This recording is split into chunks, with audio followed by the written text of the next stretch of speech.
Sa loob at paligid ng simbahang ito sa Victoria, Laguna, maririnig ang mapagpitagayang tinig ng mga nagpapabasa. Ang bawat lirikong isinulat para sa pasyon ni Jesus ay umaalingaw-ngaw, isang banal na awit na naglalakbay sa hangin.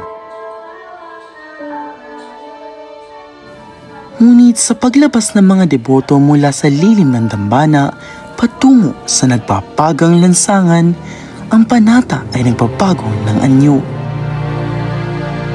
Dito, ang pagsisisi ay isinusulat sa balat sa pamamagitan ng dugo at pawis. Ang bawat hapdi ay isang salita at ang bawat latay ay isang pangungusap ng pag-ibig sa buong may kapal. Sa bawat kanto ng Victoria, ang kasaysayan ay muling nabubuhay. Ang mga senturyon at mga sundalong Romano ay tila bumabalik mula sa nakaraan upang muling isabuhay ang pagpapakasakit ng Mesiyas.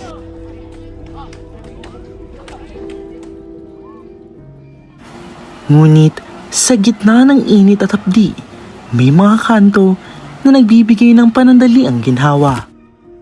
Sa tapat ni San Lazaro de Betania, hindi lamang panonood ang ginagawa ng mga residente. Masusi nilang tinatanuran ang pagdating ng mga nagpepenitensya. Sa kanilang mga kamay, dala nila ay tubig para sa mga nanunuyong lalamunan. Isang gawaing sumasalamin sa malasakit ng mga kababaihan ng Jerusalem. O ng pagpunas ni Santa Veronica sa mukha ni Jesus. Sa gitna ng katahimikan ng banal na dambana, malayo sa ingin ng latigo, nakausap namin si Daryl. Hindi niya tunay na pangalan. Dito, mas ramdam ang bigat ng kanyang pinapasan. Paghingi ng tawad sa kanyang mga kasalanan, ang kanyang tunay na pinanghuhugutan. Para sa akin po na kabataan na ako, humingi ng tawad sa mga nagawa kong kasalanan, humingi ng tawad sa itaas.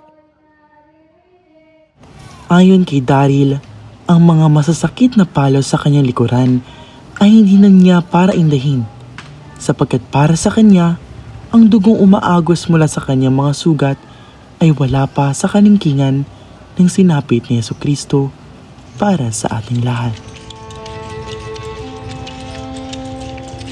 Sa aking pag-ikot, awa ang tanging aking naramdaman. Awa para sa mga taong nagpapakasakit sa ilalim ng tirik ng araw. Ngunit higit pa sa awa ay paghanga. Paghanga sa mga taong tinitiis ang kirot para sa kanilang mga pangarap na nais maabot. At pasasalamat na nais iparating.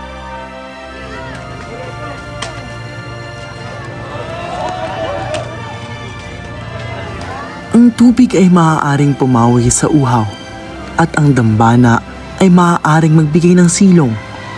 Ngunit ang pag-asang nananahan sa puso ang tunay na nagbibigay ng lakas para magpatuloy.